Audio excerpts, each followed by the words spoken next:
Have you ever kept a family secret for decades? I won't ask what, just curious. They ignored me every holiday. They circled every date that should have felt like home and somehow turned it into another stage where my sister stood under the lights while I carried the chairs.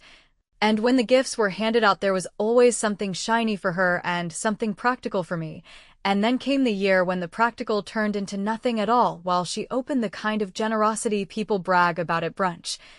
Even a brand new house with a bow on the story, if not on the roof, and I smiled in a way that looked polite but tasted like metal because I understood, finally and fully, that I was not in a family misunderstanding. I was in a long pattern that paid dividends to the loudest investor, and if I wanted out, I would have to stop negotiating like a reasonable person and start acting like someone who knew the rules they lived by even if I hated them.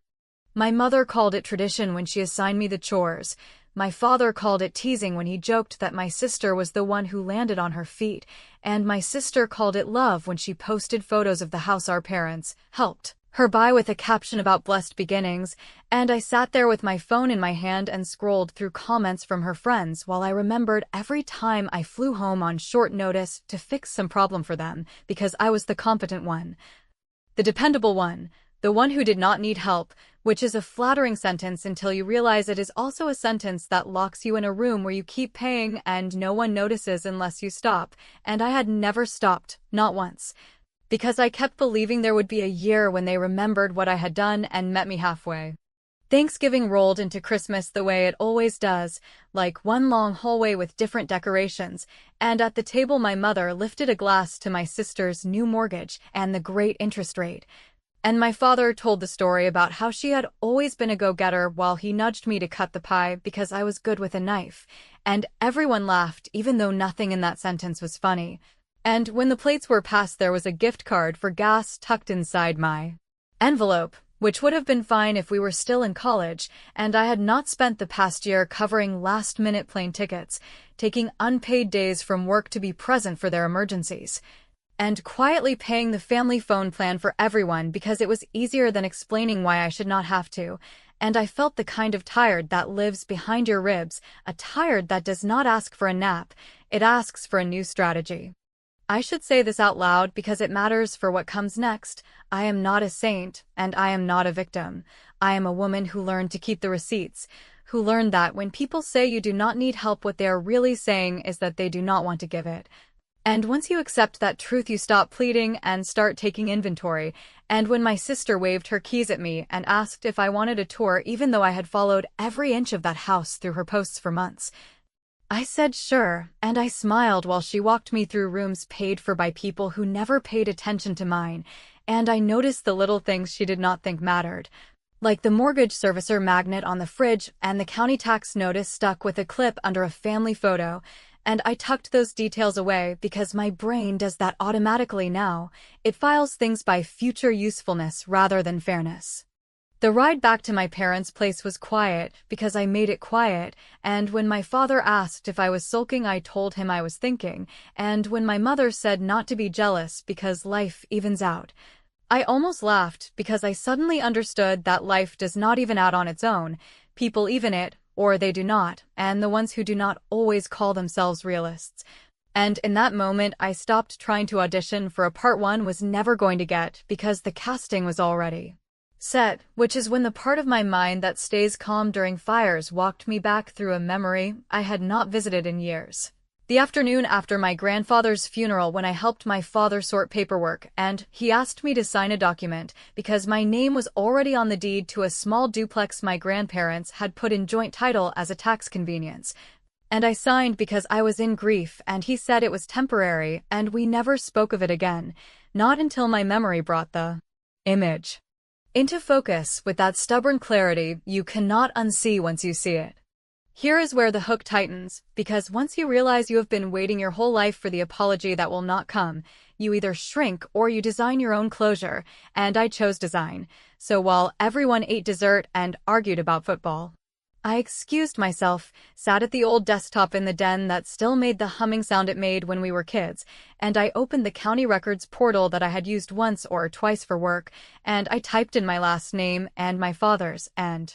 there it was, the duplex, still in joint title exactly the way he said it would not be, which meant that for all the years I had been told I did not need help, I had been co-owner of something they never thought I would remember.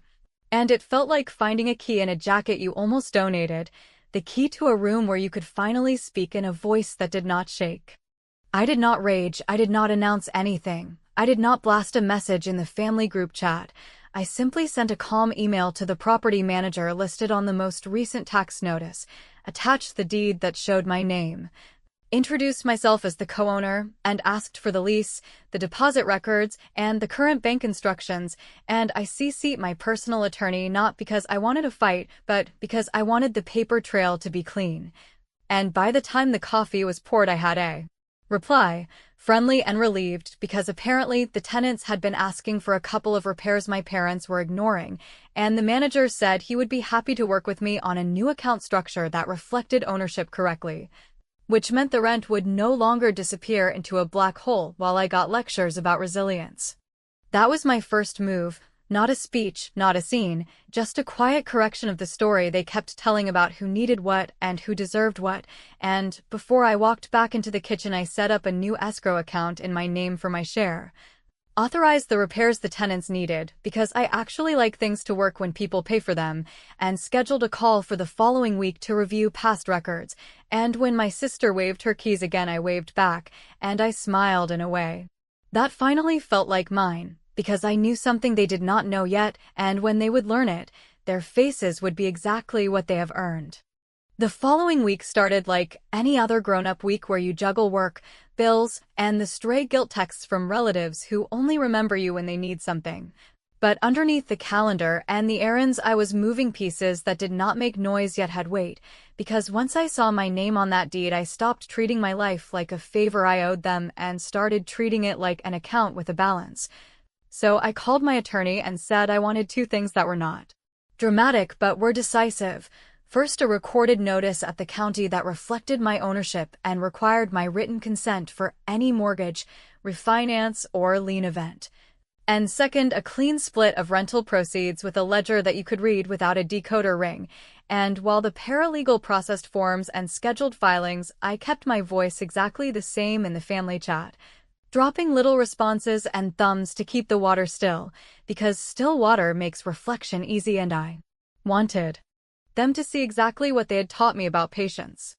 My sister kept posting photos of new furniture and pet names for rooms while my mother sent a bright message about a housewarming date, and my father asked me, almost as an afterthought, whether I could stop by his office to sign a quick insurance form related to old paperwork, and I said I could, but I asked him to email it first so I would not hold up his afternoon, and when the attachment came through it was not insurance, and it was not quick, it was a little stack that ended in a quitclaim deed dressed up like housekeeping, and the language was the language people use when they think you will not read because you are family. Lots of tidy phrases about consolidation and efficiency and estate simplification.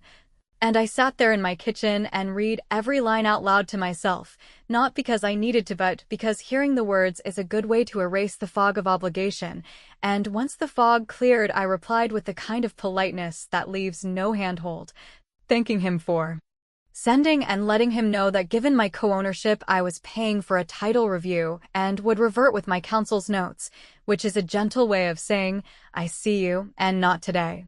The property manager, who turned out to be a practical man who liked receipts as much as I do, sent over the leases and the maintenance backlog, and in those pages I found the exact shape of how neglect wears a polite face. Little requests that had been deferred because they were not emergencies, but were still things tenants should not have to live with, and I authorized the work, not because I wanted to play hero, but because I like contracts that keep their promises. And then I opened a fresh spreadsheet and mapped out every month of rent, every tax payment, every repair, and every bank transfer that should have gone to me, and when the total stared back with that quiet, non-judgmental number that tells you the story you already felt in your bones, I sent a single concise note to my parents with my attorney CC'd, explaining that from this month forward the manager would split distributions, and that we would be reconciling prior years with appropriate documentation, including corrected tax forms so everyone's records matched reality, and the quiet that followed was not silence, it was calculation on their side and relief on mine. I kept going because momentum is not something you waste, so I filed the consent requirement at the recorder's office and confirmed it posted, which meant any title company doing its job would stop the party before anyone tried to pull equity out of that property without both signatures. And after that I scheduled a call with the tenants, because landlords who act like ghosts create problems that turn into phone calls at midnight, and I told them what I had authorized and what the timeline would be, and I gave them my email so they would not have to beg for a fix that should have been automatic, and the older tenant thanked me in a way that made me feel both angry and clear. Angry that it had taken this long, and clear that I was done apologizing for doing the bare minimum. Meanwhile, the family machine kept humming, with my mother drafting a speech about resilience and my father practicing a toast to my sister's grit, and my sister texting me a list of things she thought I could bring to the housewarming since I was good at practical contributions, and I said yes to plates and ice, because there are times when leaning into their expectation makes the reveal sharper. Then I sent myself a reminder for the morning of the party to check on one more detail that had been bothering me. The rumor from an aunt that my parents were helping my sister secure a line of credit for renovations by pledging some old family asset, which would have sounded sweet if I had not just locked that door. And I wanted to be sure no other door existed, so I ran one more search for my last name tied to anything else that might have been put in a drawer and forgotten on purpose. The revenge that closed this chapter was not loud and it was not cruel. It was a tidy email with attachments and dates and a tone you could drink water off of, the kind of message that changes the gravity in a room because it makes excuses useless, where I confirm the split, the repairs, the tax corrections, and the recorded consent requirement, and I timed it so it landed an hour before the housewarming started, because if you have ever been the child who is told you do not need help, then you know that your best teacher is timing. And while I set out the plates and opened the bag of ice, I felt my phone vibrate twice in my pocket with messages I did not answer, and when I walked through my sister's front door with everything balanced in my arms, I knew that somewhere in a banker's queue a title search had already flagged an obstacle with my signature on it, and the moment someone brought it up in a lowered voice across a kitchen island, I looked up, smiled like a guest who follows the rules, and asked very calmly who wanted water, because the next part would be better if everyone stayed hydrated. By the time the housewarming afternoon arrived, I had already adjusted to the strange calm that comes when you stop auditioning for Grace and start writing your own rules, because the emails were sent. The consent requirement sat in the county index like a gate with my name on it. The tenants had repair timelines that did not sound like wish lists, and the ledger of missing distributions lived in a folder that I could open without my hands shaking. Yet the old reflex to make everyone comfortable still flickered when my mother asked if I remembered the good plates, and my father muttered something about overcomplicating simple family matters while avoiding my eyes in that way he uses when a story he prefers is running out of oxygen. And I told myself that I would carry plates and keep the small talk flowing, because generosity is not the same as surrender, and I would smile at my sister's new backsplash and nod at the mortgage anecdote and let the cousins take 1,000 photos, but I would not give back the steering wheel I had finally picked up. You have to understand that nothing about that party looked like a confrontation, because the music was soft and the list of appetizers was long, and my sister loved saying things like starter home as if she had launched a private fund rather than been floated by parents who framed help as destiny. Yet under all that pleasantness there were threads. Small ones that only show if you know where to look, like the way my father checked his phone too often for a man who claims not to worry about paperwork, or the way my sister's boyfriend hovered by the kitchen island trying to overhear a conversation he would swear he did not care about, or the polite questions that arrived from an unlisted number while I refilled ice. Those curious little calls that banks make when a box they expected to tick suddenly requires a second signature they did not plan for. And every time my phone buzzed, I felt that steady satisfaction that comes when cause and effect finally line up in a way you can track with your finger. There was a moment between speeches and cake when my mother reached for my hand and said, in the tone people use when they want you to accept a moral they have already written, that families are complicated and smart women know when to rise above scores and ledgers. And I let her finish, because interrupting would only feed the story that I am brittle. Then I told her quietly that I was not keeping score so much as closing an account I had been told did not exist, that I would always show up for birthdays and casseroles, but I would no longer subsidize their favorite narrative, and the flash of irritation that crossed her face before she chose martyrdom told me I had hit the one nerve that still feels like truth to her, which is that I was never the problem. I was the solution that cost nothing, and I was not available at that price anymore. The party swelled again with my father's toast about grit and my sister's speech about gratitude, which included a line about self-made beginnings that would have been funny if it had been labeled satire, and I clapped because I am not here to spoil anyone's cake. Yet I kept time in my head because I had set something gentle but firm in motion, the kind of move you can defend in any room, where the facts are lined up like dominoes and the tone is courteous and the point is unmistakable. So while they opened boxes with towels and a cheese board that spelled their names in cursive, I watched the front door because I knew what was coming, and when the doorbell sounded with that bright little chime my sister loves, my mother called out, "Come in," the way hosts do. And a delivery person stepped into the entry carrying a tall glass vase of flowers wrapped in simple paper with a wide white envelope hanging from a ribbon, a bouquet from me with a card that said "Congratulations" in handwriting. Everyone recognized, and behind the card, which my sister lifted with the pleased expression of someone who expects adoration arranged in roses, sat the envelope she did not expect, addressed to both our parents and to her, containing a formal demand for accounting and settlement signed by me and notarized that morning, which is a very long way of saying that either the accrued rent distributions and tax corrections would be reconciled on the schedule attached, or the property would be appraised and a buyout of my half would be completed by the deadline specified, or the duplex would be listed and sold with proceeds divided exactly as the deed already says, with a paragraph noting that any attempt to encumber the property without my written consent would be a waste of everyone's time and possibly money, and all of it worded in a voice that never raised itself once.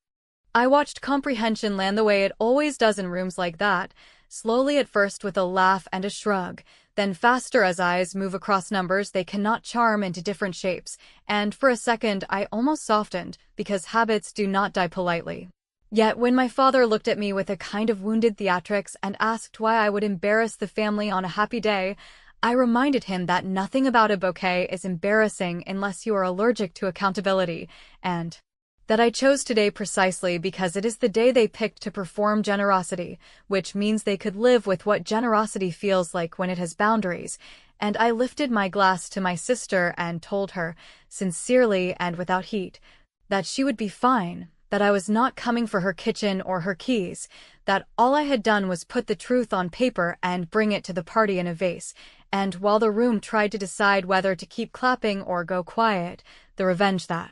closed. This chapter occurred not in a shout but in a signature, because my father, eyes on the envelope and jaw tight in that way he gets when he meets a wall he cannot move, asked for a pen and signed the acknowledgement of receipt under my mother's stare. And the delivery person, who had been trained well, asked him to print clearly, which he did, and the click of the pen sounded like the first honest toast I had heard in that house in years. In the days after the bouquet with paperwork landed like a glass of cold water on a warm performance, a rhythm set in that felt almost ordinary on the surface yet carried that quiet inevitability you only recognize when the story has finally decided to tell the truth. Because while my mother tried to frame my email as a misunderstanding of family spirit and my father tried to recast signatures as gestures that did not count if he regretted them later, the manager kept sending clean updates. The contractor confirmed that repairs were underway. The county index reflected my consent requirement like a posted sign that even friendly bankers read, and my spreadsheet kept tallying months that had names, not just numbers. And somewhere between those practical notes and my sister's photos of throw pillows, I understood that I was not pushing them anywhere at all. I was simply letting the math carry them where their choices had always been leading, which is a kind of mercy no one recognizes. Until the meeting when there is nothing left to charm. When my father called with that practiced sigh that lives halfway between disappointment and authority and suggested we clear the air at his office, I said I would prefer a neutral table with decent coffee and a copier that works. And I offered the small conference room at my bank because the notary there knew how to check dates without being intimidated by family legends. And when they arrived, my mother had the posture of someone walking into a play where she plans to cry in the third act. And my father had the folder he always carries when he wants the props to make the argument, and my sister came along because she has never been able to resist scenes where she thinks the spotlight will bless her by default. And I greeted them like I would greet any clients about to hear an answer they will not enjoy but will accept. Then I opened a single binder that held exactly 3 things. An independent appraisal ordered the moment my demand letter went out. The reconciliation of rent. Distributions and tax adjustments prepared with the manager's records and a quiet accountant's patience, and a short purchase agreement that reflected a simple option they could either take or leave without drama. I told them in a voice I would use with anyone I respect enough to be clear that the appraisal was a professional's view of what the duplex was worth today rather than the price in a story told around a holiday table. That the reconciliation showed what should have reached me and did not, which brought the arrears into daylight without insult, and that the purchase agreement gave them 3 lanes. First, they could buy my half at the appraised value and immediately net out the arrears and the repairs already committed. Second, they could sell me their half under the same math with the same netting. Or third, the property could be listed at the appraised number with a standard listing agreement already drafted by the manager's preferred agent,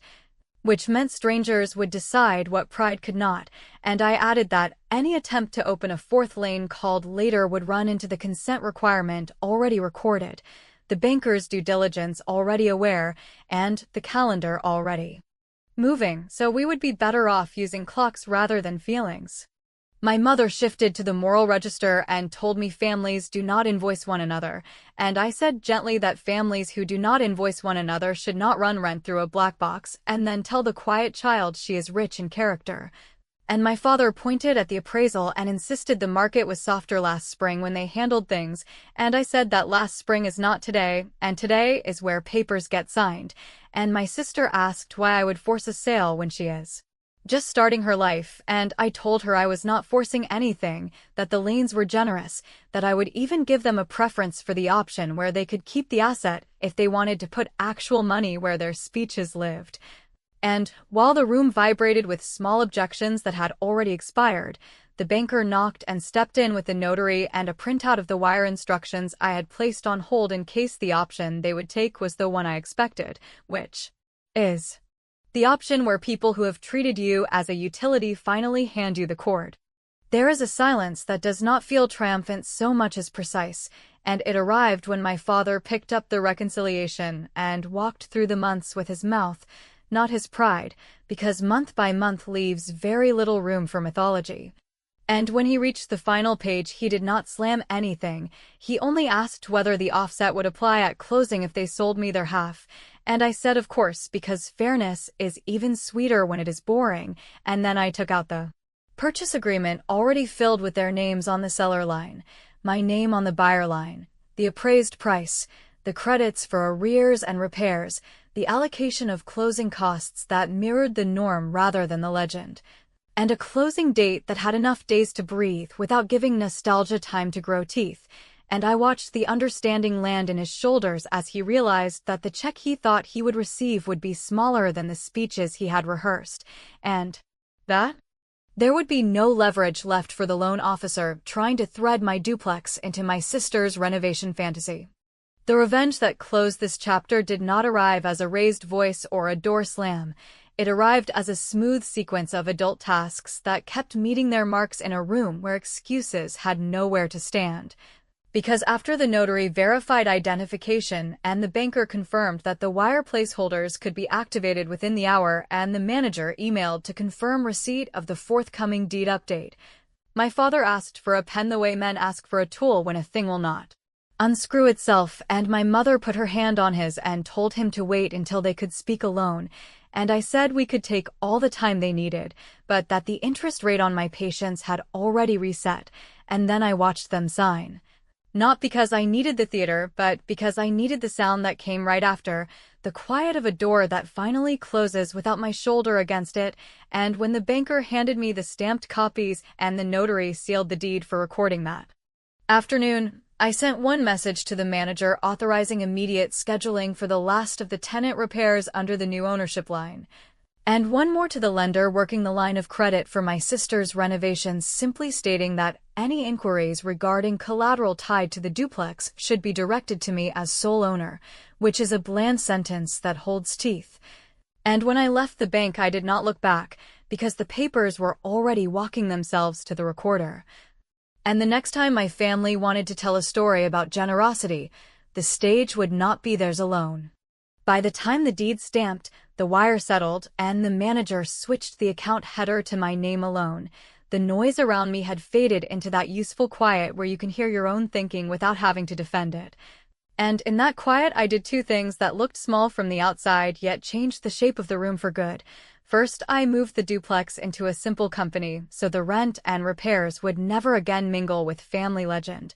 And second, I opened a separate trust, named after my grandmother, the only person who ever told me that steadiness counts even when no one is clapping, and I told the accountant to route a piece of every month's rent into that trust for education grants in our county,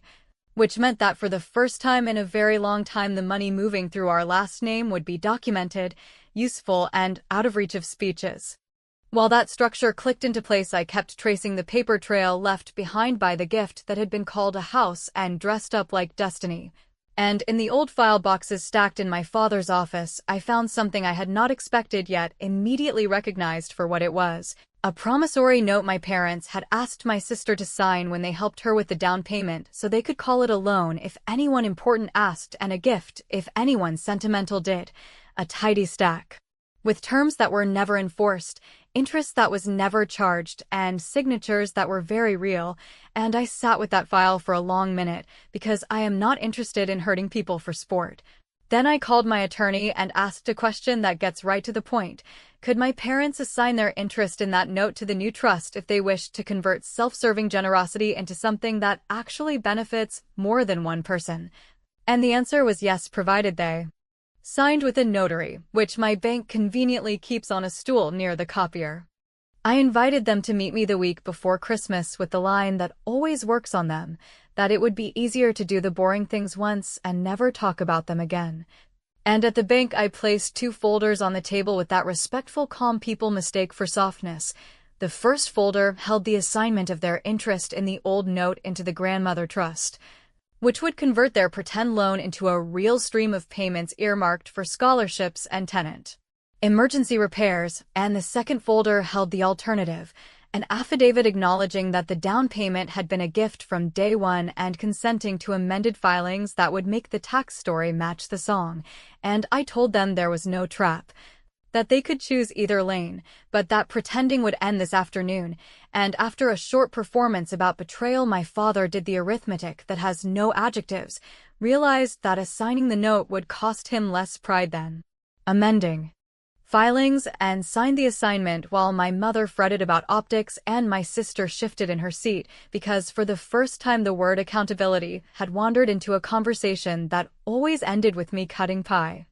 I planned the reveal at Christmas because timing matters and because they taught me to believe in symbolic dates even when the symbols were doing all the work. And when I walked into my sister's house carrying nothing but a tin of cookies and an envelope, I had already rehearsed the tone I intended to keep. Not bitter, not gloating, just exact. So after the toast about fresh starts and the second round of compliments for the kitchen, I handed my parents the envelope and told them it contained good news for more than one person. Then I turned to my sister and told her what the assignment meant in words that even pride can understand. That the down payment note now lived inside a trust with my grandmother's name on it, and that monthly payments would flow to a fund that helped kids buy textbooks and kept renters from losing heat when life hiccuped. That the schedule was reasonable and the interest modest, and that every receipt would arrive with a line that said paid forward rather than paid back, and if she preferred to reclassify the original money as a gift and be done with it, I already had the affidavit ready along with the accountant willing to file. but that either way the pretending was over and the accounting had begun. It took a second for the room to catch up to the fact that nothing about what I had said could be dismissed as cruelty or gossip, because the choices were fair and the purpose was clean and the structure was already signed. And when my sister asked whether I was seriously going to make her pay a loan our parents never meant to collect, I told her that what she called making was what I called finishing. That for years I was told I did not need help because I was strong while she was given help. Because she was fragile, and that I was fine with everyone keeping their favorite adjectives so long as the nouns lined up. Money moved where it said it would, and the stories stopped spending other people's rent. And my mother tried the line about holidays not being the place for paperwork while my father started to say something about forgiveness. And I said forgiveness is easier when the check clears and that kindness without boundaries is just free labor in a nicer dress. Then I opened the tin and passed the cookies because I did not come here to argue about words when the numbers were already walking themselves to the bank. The last move was not a speech so much as a boundary placed gently on the table where everyone could see it and no one could pocket it later. Because I told them that I would not be attending any more performances where love is measured in how quietly I carry plates, that my door would be open for dinners without rankings and for emergencies that come with honesty, and that the trust would publish a small annual report listing every grant it funded and every payment it received so anyone who wanted to talk about family values could start with values you can audit. And when my sister muttered that I had turned Christmas into accounting, I said that was the point, that I had turned years of accounting into a Christmas that finally made sense. And I watched their expressions pass through disbelief into comprehension, into that bright, almost funny realization that the power they exercised with a wink had been replaced by a system that did not care who winked at it, and that from this year forward the rent would fix heat, the note would fund textbooks, the ledger would stay balanced, and the holidays would no longer ask me to smile while I disappeared. I picked up my coat and kissed my grandmother's name in my head like a superstition and walked to the door without asking who needed leftovers.